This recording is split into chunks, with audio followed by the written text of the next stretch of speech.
నమస్తే, welcome to Tejaswi news. నేను దేవ. అది జూన్ 25, 1975. యావత్ భారతదేశం ప్రశాంతంగా నిద్రిస్తున్న వేళ స్వతంత్ర భారత సార్వభౌమత్వానికి, ప్రజాస్వామ్య సౌధానికి పునాదులు కదిలిపోయిన రాత్రి. భారతదేశ చరిత్రలో మునుపెన్నడూ ఎరగని ఒక అంధకార అధ్యాయం లిఖించబడిన క్షణం అది. 1971 ఎన్నికలలో ప్రభుత్వ యంత్రాంగాన్ని దుర్వినియోగం చేస్తూ ఎన్నికల అవకతవకలను పాల్పడినట్లు అలహాబాద్ హైకోర్టు ఇచ్చిన తీర్పు ప్రధాని ఇందిరాగాంధీ ఎన్నికను రద్దు చేసిన తరుణం. 6 సంవత్సరాల పాటు ఆమె ఎటువంటి పదవిని చేపట్టరాదని చారిత్రక తీర్పు వెలువడించింది. ఇక చట్టాన్ని గౌరవించి నైతికతతో రాజీనామా చేయాల్సిన నాటి ప్రధాని తన స్వార్థ రాజకీయ లబ్ధి కోసం అధికారాన్ని గుప్పిట పట్టుకోవడానికి రాజ్యాంగాన్నే బలిపీఠం ఎక్కించారు. దేశంలో అంతర్గత అశాంతి ఉందనే బూటకపు సాకుతో నాటి రాష్ట్రపతి ఫక్రుద్దీన్ ఆలీ అహ్మద్ను అర్ధరాత్రి పూట నిద్రలేపి ఒత్తిడి తెచ్చి ఆర్టికల్ 352 కింద జాతీయ అత్యవసర పరిస్థితి ప్రకటనపై సంతకం చేయించారు. ఇక తెల్లవారేసరికి దేశం ఒక స్వేచ్ఛా భారతావని కాదు, ఒక నియంత గుప్పిట్లోని బందీ గృహం అయిపోయింది.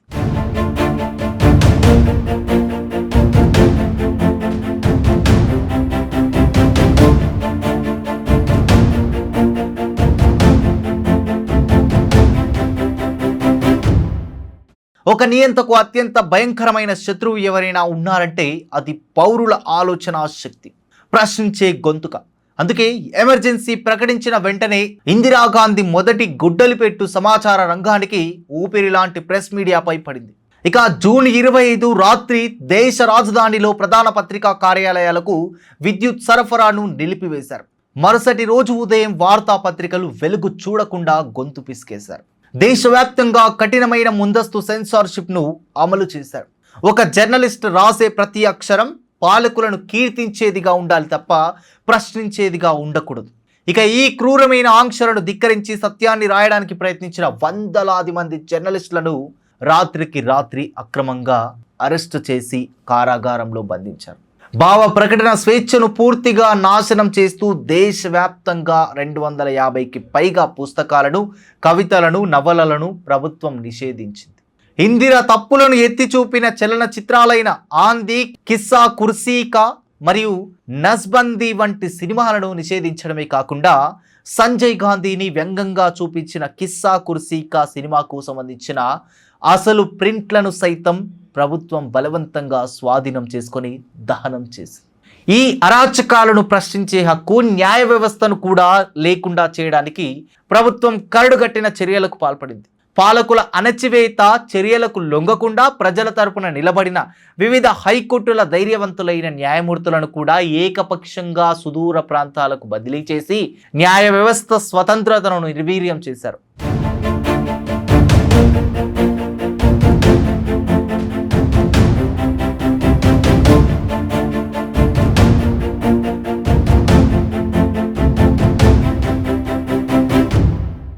భారత రాజ్యాంగ పౌరులకు కల్పించిన అత్యంత పవిత్రమైన హక్కు జీవించే హక్కు, ఆర్టికల్ 21.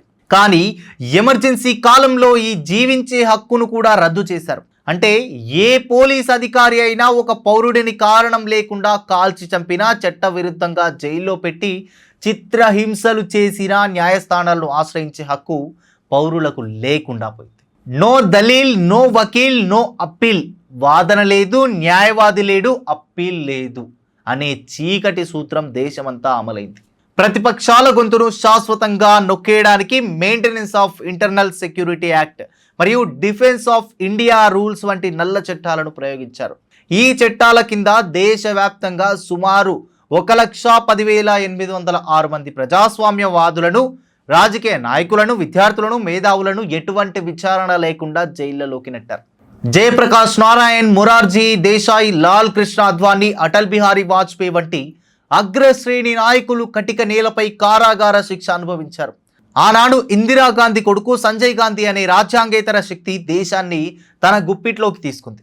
జనాభా నియంత్రణ అనే మంచి నినాదం వెనుక మానవ చరిత్రలోనే అత్యంత అమానవీయమైన బలవంతపు వ్యక్తీకరణ అంటే కుటుంబ నియంత్రణ ఈ కార్యక్రమాన్ని ఆయన ప్రారంభించారు. ప్రభుత్వ అధికారులు తమ ఆపరేషన్ల టార్గెట్లు రీచ్ అవ్వడానికి సామాన్య హిందూ పురుషులను వీధుల నుండి బలవంతంగా లాక్కెళ్లి శస్త్రచికిత్సలు చేశారు. ముస్లింలకు మాత్రం కుటుంబ నియంత్రణ ఆపరేషన్ నుండి మినహాయింపు ఇచ్చారు. ముస్లిం ఎంతమంది అయినా విచ్చలవిడిగా పిల్లలను కనండి, దేశమంతా ముస్లిం జనాభాతో నింపేయండి, కానీ హిందువులు మాత్రం పిల్లలను కనొద్దు, మొత్తం హిందువులు అంతరించిపోవాలి అనే దుర్మార్గమైన ఆలోచన ఆ రోజుల్లో సంజయ్ గాంధీ చేశాడు.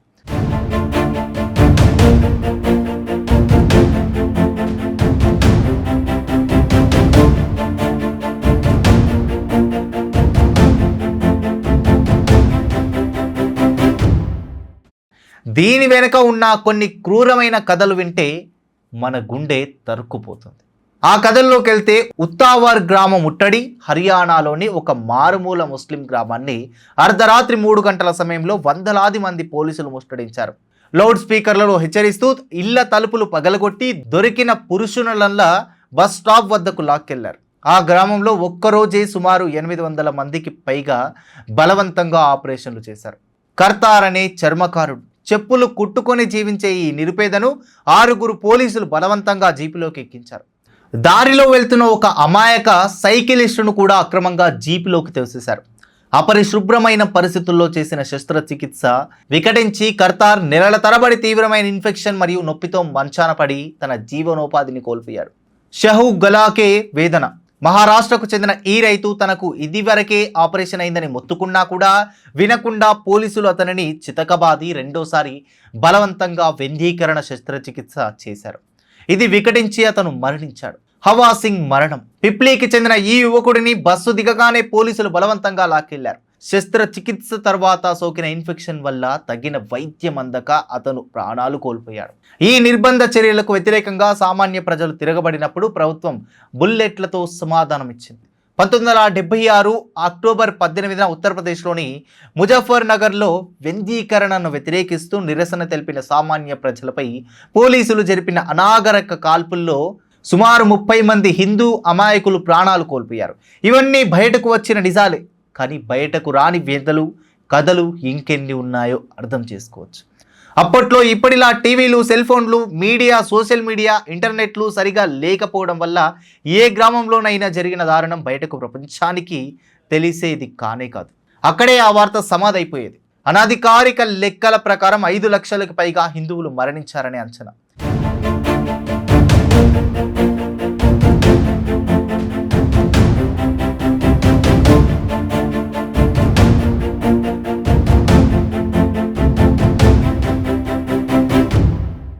ఢిల్లీ నగరాన్ని సుందరీకరించాలనే సంజయ్ గాంధీ మరియు ఢిల్లీ డెవలప్మెంట్ అథారిటీ చైర్మన్ జగ్మోహన్ల పిచ్చి ఆలోచన వల్ల వేలాది మంది పేద ప్రజలు రాత్రికి రాత్రి నిరాశ్రయులయ్యారు.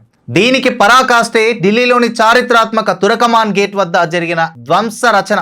1976 ఏప్రిల్ నెలలో ఎటువంటి ముందస్తు నోటీసులు లేకుండా పేదల ఇళ్లను కూల్చివేయడానికి వందలాది బుల్డోజర్లు తురకమాన్ గేట్ వద్దకు చేరుకున్నాయి.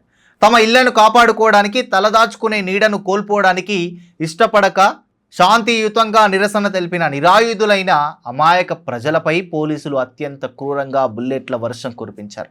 ఈ అనాగరిక నరమేధంలో వందలాది మంది అమాయకులు ప్రాణాలు కోల్పోయారు. వేలాది కుటుంబాలు రోడ్డున పడి అనాథలయ్యాయి. ఇక పోలీస్ కస్టడీలో సాగిన తృతీయ శ్రేణి అంటే 3rd డిగ్రీ చిత్రహింసలు ఎంత అనాగరికంగా సాగాయో చెప్పడానికి కేరళకు చెందిన రాజన్ కేసు ఒక భయంకరమైన ఉదాహరణ. కాలీకట్ రీజినల్ ఇంజనీరింగ్ కాలేజీ విద్యార్థి పి రాజన్ను 1976 మార్చి 1న పోలీసులు కేవలం నక్సలైట్ అనే అనుమానంతో అక్రమంగా నిర్బంధించారు. అతనిని కక్కాయం పోలీస్ క్యాంపుకు తరలించి మధ్య యుగాల నాటి భయంకరమైన శిక్ష పద్ధతులను ఉపయోగించారు. అందులో అత్యంత ఘోరమైనది ఉరుట్టల్ అనే చిత్రహింస. ఈ పద్ధతిలో రాజన్ను వివస్త్రను చేసి ఒక బెంచికి కాళ్ళు చేతులు కదలకుండా కట్టేసి అతని తొడలపై ఉలక్క అంటే భారీ రోకలి బండ నుంచి ఇరువైపులా పోలీసులు బలంగా తొక్కుతూ ఆ బండను తొడలపై నుంచి వెనక్కి ముందుకు దొర్లిస్తారు. ఈ క్రూరమైన చర్య వల్ల తొడల్లోని కండరాలు, నరాలు పూర్తిగా చిట్లిపోయి అంతర్గతంగా తీవ్రమైన రక్తస్రావం జరుగుతుంది. ఈ భరించలేని నరకయాతన వల్ల రాజన్ కస్టడీలోనే కన్నుమూశాడు.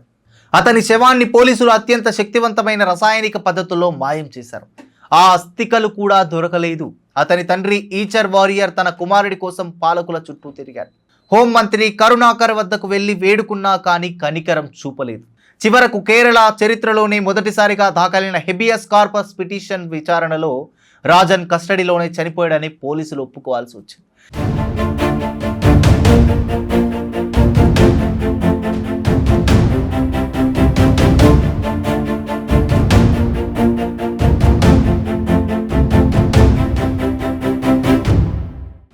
ఇందిరాగాంధీ నిరంకుశత్వం, లింగభేదం చూపలేదు. స్త్రీలను సైతం మానసిక, శారీరక హింసలకు గురిచేసింది. సోషలిస్టు నాయకుడు జార్జ్ ఫెర్నాండెస్ ఎక్కడ దాక్కున్నాడో ఆచూకీ చెప్పమని ప్రసిద్ధ సోషలిస్టు కళాకారిణి స్నేహలతా రెడ్డిని కేవలం జార్జ్ ఫెర్నాండెస్తో పరిచయం ఉందనే ఒకే ఒక్క నెపంతో బెంగళూరు సెంట్రల్ జైల్లో ఆమెను బంధించారు. ఆ జైల్లో ఉన్న ఏకైక మహిళా ఖైదీగా ఆమెను 8 నెలల పాటు కటిక చీకటి గదిలో ఏకాంత ఖైదులో ఉంచారు. ఆమె తీవ్రమైన అస్తమా రోగి అని తెలిసి కూడా ఆమెకు తగిన ఔషధాలు ఇవ్వకుండా మంచం కూడా లేని నేలపై పడుకోబెట్టి మానసిక వేదనకు గురి చేశారు. ఆ నరకంలో ఆమె తన డైరీలో రాసుకున్న వాక్యాలు చదివితే ప్రతి కన్ను ఒక చెరువు అవుతుంది. ఆత్మ యొక్క నిబిడ అంధకార రాత్రిలో రోజు రోజుకు తెల్లవారుజామున 3 గంటల సమయమే అవుతుంది. ఆ చీకటి గదులు మన ఆలోచనలు కూడా బంధిస్తాయి అని ఆమె డైరీలో రాసుకున్నారు.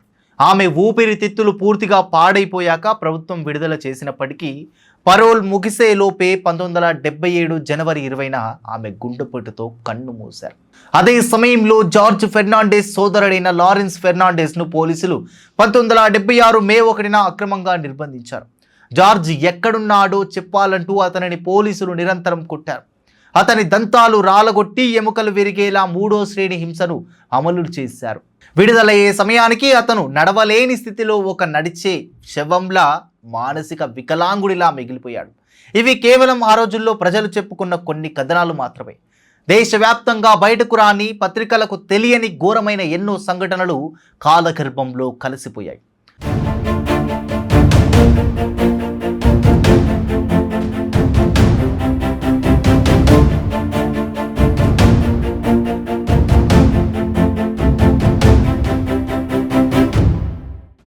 ఇందిరాగాంధీ ఈ ఎమర్జెన్సీ పాలన చూశాక మొఘలులు, బ్రిటిష్ వారి నయం అని అప్పటి ప్రజలు అనుకున్నారంటే ఇందిరాగాంధీ చేసిన దారుణ మరణ హోమాలు అలా ఉన్నాయి.